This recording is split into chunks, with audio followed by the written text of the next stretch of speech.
Dear brothers and sisters, if you really cared, you would have prepared. If you really cared, you would have prepared. Fill in the blank as you see fit. If you really cared for Jumu'ah, you would have prepared. If you really cared for Ramadan, you would have prepared. If you really cared for Hajj, you would have prepared. If you really cared for Umrah, you would have prepared. If you really cared for this meeting, you would have prepared. If you really cared for this job, you would have prepared. If you really cared, you would have prepared. Obviously, we are just less than a few weeks, a couple of weeks away from the blessed month of Ramadan. Allahumma ballighna Ramadan. May Allah Azza wa Jal allow us to live to see its entrance and to be forgiven through it. Allahumma ameen. But before I talk about that, I want to actually use the example of the ritual that we are participating in right now, which is Salatul Jumu'ah. There are those who will miss Salatul Jumu'ah altogether today somewhere in the world, maybe here and in other places. Why? Because they stayed up all last night. They slept maybe after Salatul Fajr. They set their alarms. They got up. The thawb that they were going to wear, they forgot to clean it.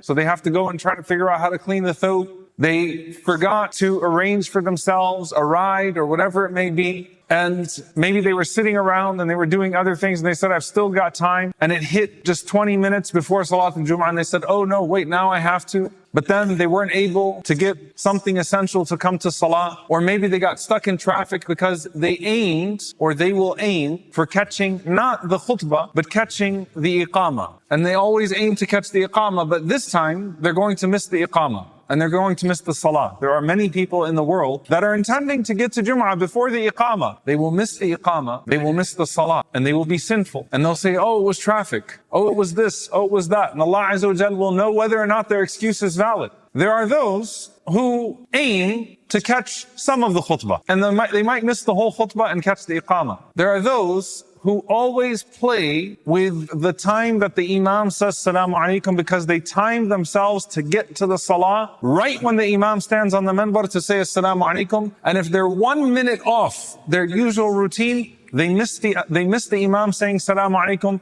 so they miss the adhan. So what did the Prophet ﷺ say? We're not talking about sinfulness here. The angels have their roll book in front of the masjid.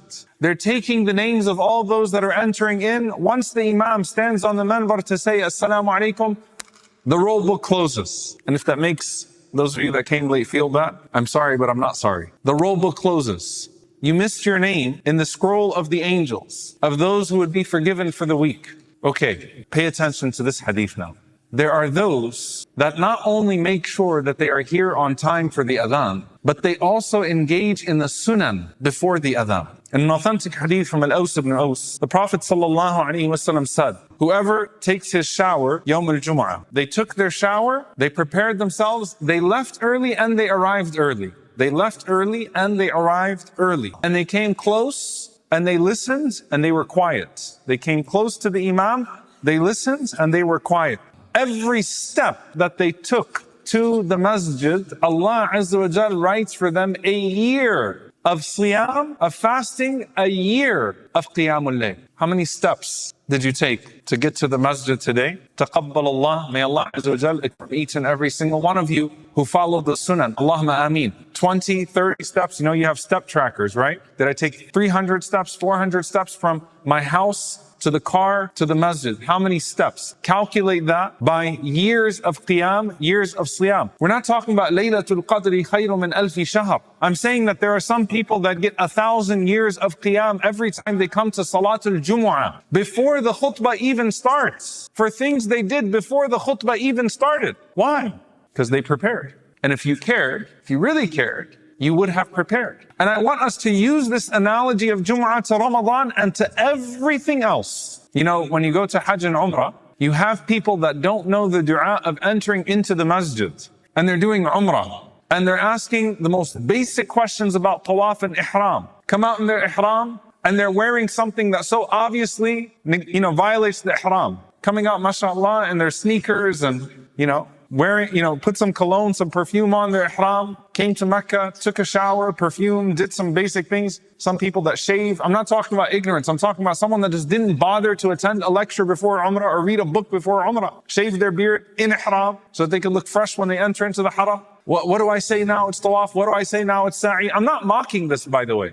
I'm saying If we were the ones that were accounting for that Umrah or Hajj, and as a murshid, I'm like, didn't you bother to read a book? This is a journey that's more important than any other journey in your life. Didn't you bother to listen to the lecture that we gave you about how to prepare for Ihram? All right, one forgetful moment, you got shocked, something happened, you got overwhelmed, but I didn't know? Is that really a valid excuse for you at that point? Ramadan comes, the bare minimum, the bare basic. Analogize this example of Jumu'ah to everything else. There are some people that will be forgiven before Ramadan even starts. Shahrul Maghfirah, Shahrul Rahmah, the month of forgiveness and mercy. There are some people that will be forgiven before it even starts. Because when that hilal is seen, that person would have already met Allah Azza wa Jal with an earnest heart. Allahumma ballighna Ramadan. Already repenting for sins that they know they shouldn't have been committing. Already have a schedule that's cleared out for Ramadan. Already accounting for all types of things. What are the equivalent of the footsteps to Jum'ah when it comes to Ramadan? What are the footsteps to Ramadan? What is the khatwa to Ramadan? What is the khatwa to Hajj? What is the khatwa to Umrah?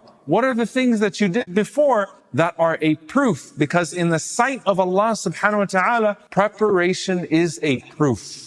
Preparation is a proof that you care. By the way, even with our own relationships, if you have a job interview and someone is coming to the job interview and they forgot some of the most essential things, they showed up 5 minutes late to the job interview, in your mind, you're not taking this job seriously. You don't really care about this job. You're not really trying to prepare. If you have an important meeting on the calendar, but then you show up 10 minutes late on Zoom in your bed and you say, wait. That means that my meeting was not a priority to you. Preparation is proof. If you cared, you would have prepared. Listen to what Allah subhanahu wa ta'ala says about the hypocrites in Tabuk. You remember in Tabuk, people came to the Prophet ﷺ and they put forth all sorts of excuses. Ya Rasulullah, this happened. Ya Rasulullah, this happened. Ya Rasulullah, this happened. Sallallahu alayhi wasallam. And the Prophet ﷺ was accepting their excuses, whatever.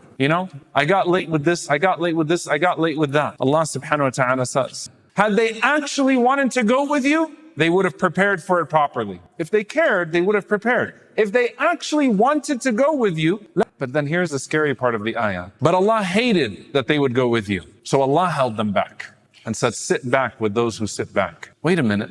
It's my excuse. Kariha Allahum bi'atham. Allah did not want you with me? What is this talking about? You see, in our relationship with Allah subhanahu wa ta'ala, with His mercy, every single person who enters into Jannah will enter Allah subhanahu wa ta'ala, not by his amal, but by his rahmah, right?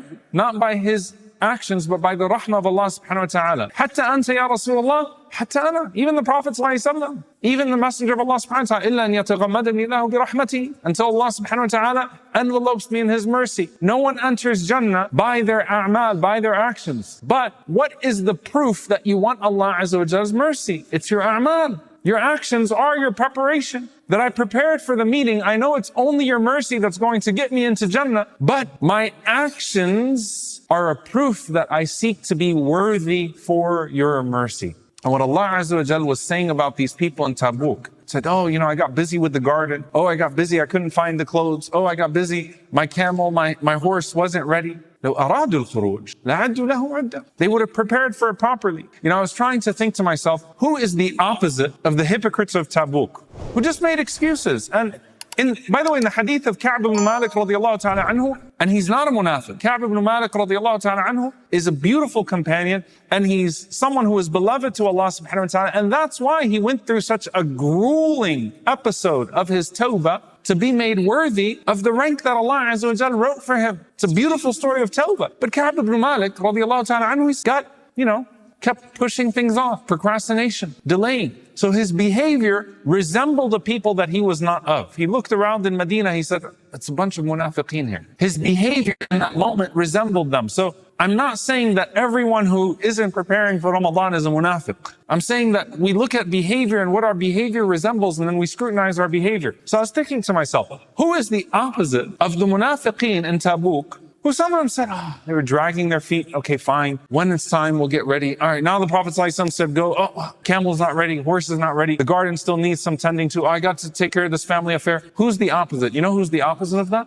Abu Bakr as-Siddiq radiallahu ta'ala anhu, not in Tabuk, not in jihad, in hijrah, when he kept 2 camels tied in his backyard, ready to go, and was going and giving them all of their fodder, all of their milk and nutrition, taking care of them, tending to them, in case the Prophet ﷺ might come to his house and tell him to go with him on hijrah. That's the opposite. Just in case, I've got 2 camels that I'm taking care of every single day, so that maybe the Prophet ﷺ would take me as his companion on hijrah. The Prophet ﷺ did not tell him that he would. And if the Prophet ﷺ did not go to his house and tell him that he's going to be with him, then we might not have ever gotten that documented. But when Allah Azza wa Jal would have written it down regardless. Whether it happened or didn't happen, Allah Azza wa Jal would have written the preparation of Abu Bakr radiallahu anhu and the tending to those camels the entire time. And so when the Prophet ﷺ shows up to his house, as-suhba ya Rasulullah, as-suhba ya Rasulullah, is it real? Is it real, the companionship? He starts to cry. That person who doesn't even take getting to Ramadan for granted, who doesn't even know, who doesn't hear the reminder that you might not live to see the first day of Ramadan as just like, we know, the Imam says that every year. You know, you might not live to see Ramadan. I know. But the person who actually thinks every day, إِذَا أَصْبَحْتَ فَلَا تَنْتَظِرِ الْمَسَاءِ وَإِذَا أَمْسَيْتَ فَلَا تَنْتَظِرِ الصَّبَاحِ. Every day I wake up, I'm not going to even expect that I have the evening to look forward to. And every night when I go to sleep, I'm not sure if I'm going to have the morning to look forward to. That person who's preparing themselves for Ramadan and even now is not sure if they're going to catch Ramadan. And then Ramadan starts. And then they walk into the masjid. And then it's the first night of Taraweeh. Alif Lam Mim. ذَلِكَ الْكِتَابُ لَا رَيْبَ فِيهِ. And they're overcome by emotion, like Abu Bakr radiallahu anhu, because they weren't sure if they were going to live to see that moment. And at that moment, imagine how Allah Azza wa Jal looks at that person. Your preparation is a proof. If you really cared, you would have prepared for it. You would have cleaned up the house for this noble guest. You would have made time in your schedule for this noble guest. You would have accounted for certain things. You would have removed the baggage. You would have removed the luggage that's unnecessary. Here's what I want you to think about, dear brothers and sisters, because multiple amthal of the Prophet ﷺ, multiple parables of the Messenger of Allah ﷺ speak to us on a journey. We're on a journey to Allah Azza wa Jal. Be in this world as if you're a stranger or a wayfarer. The Prophet ﷺ mentioning that the example of him to this life is like a rider that takes a break under a tree, takes some shade for a moment and continues going. Multiple examples where the Prophet ﷺ is explaining that we are on a journey. We're on a journey.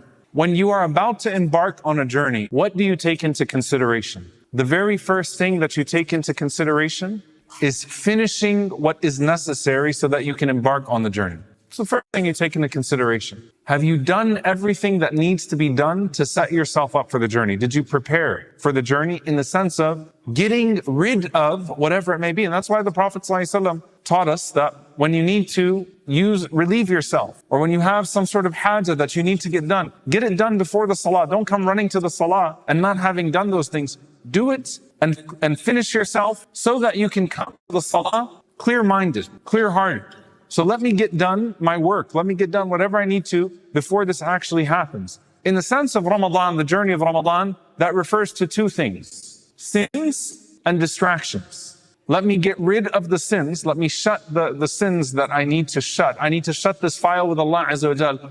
Some of you are waiting for Ramadan to make tawbah to Allah subhanahu wa ta'ala. Do you know how disingenuous and insincere if Allah Azza wa Jal takes your life today and Allah Azza wa Jal raises you before Him and says, why are you doing this sin? Ya Rabb, it was Sha'ban. I thought Ramadan was around the corner. What are you saying to Allah subhanahu wa ta'ala? No, you quit the sin now, not when Ramadan starts. So shut the files of the sins, shut the files of the distractions. The second thing that the scholars mention, the provisions for the journey. Ma'ad, what are the things that you're taking with you for the journey? What are you going to have with you in Ramadan that's going to propel you ahead bidnillahi ta'ala? Do you have the Quran, its space? Do you have the Mus'haf? Do you have the plans? Do you have the provisions that are necessary for the journey to go along? Number 3 is time, leaving early, making sure that you're following along. Allah Azza wa Jal gave us a divine prescription. He gave us a divine prescription. You have an Ashr al-Akhir. You have to build yourself up in these 20 days for the last 10 nights. And every single night of Ramadan, Allah Azza wa Jal has utaqa, people that He frees from hellfire.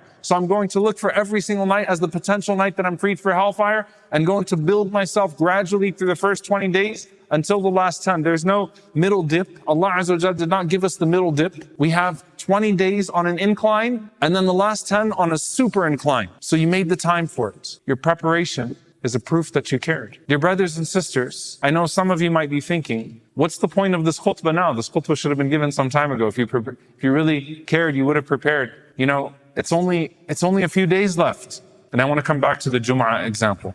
Hadith of Abu Hurairah radiallahu ta'ala anhu, which is also authentic, that the Prophet sallallahu alaihi wasallam said. The Prophet sallallahu alaihi wasallam said, whoever performs ghusl from janaba on Friday and then goes to the masjid, فَكَأَنَّمَا قَرَّبَ بَدَنَا, it's as if he sacrificed a camel for the sake of Allah subhanahu wa ta'ala. Then he said, and whoever goes in the second hour, it's as if he has sacrificed a cow. And then he said, sallallahu alaihi wasallam, whoever goes in the third hour, we're talking about from the morning to Jumu'ah. Some of you like, Jumu'ah is 3 hours? No. From the morning until Salatul Jumu'ah, you're already anticipating khutbatul Jumu'ah and Salatul Jumu'ah. So the one who came the earliest hour, and then now the second hour, and now the third hour, it's as if he sacrificed a ram. And then he said, and whoever comes in the fourth hour, it's as if he sacrificed a chicken. Then he said, sallallahu alaihi wasallam, and whoever comes in the fifth hour, it's as if he sacrificed an egg. Then he said, sallallahu alaihi wasallam, then once the imam comes out, then the angels put away their books and they listen to the reminder.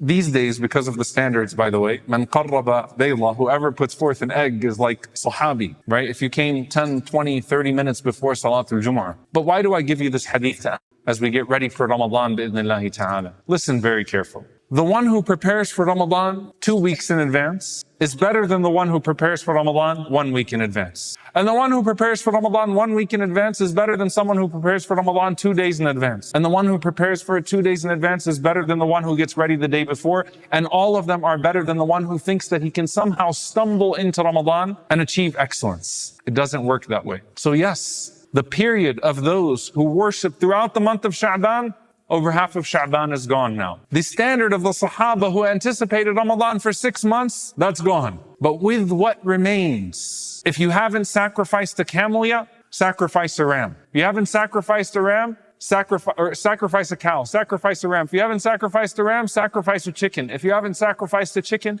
at least now is the time, sacrifice an egg. We're in a sa'at al-khamisa. We're in the 5th hour, according to this hadith, for Jumu'ah when it comes to Ramadan. At least be amongst those who sacrifice that egg. May Allah subhanahu wa ta'ala accept our sacrifice. May Allah azza wa jal inspire us towards preparation. I want to leave you with this last thought because I have to. فَثَبَّطَهُمْ. Allah held them back because they weren't worthy of Tabuk. When you saw these people, ثَبَّطَهُمْ, you didn't see them with chains on their legs. It's not like the Prophet ﷺ put them in a prison.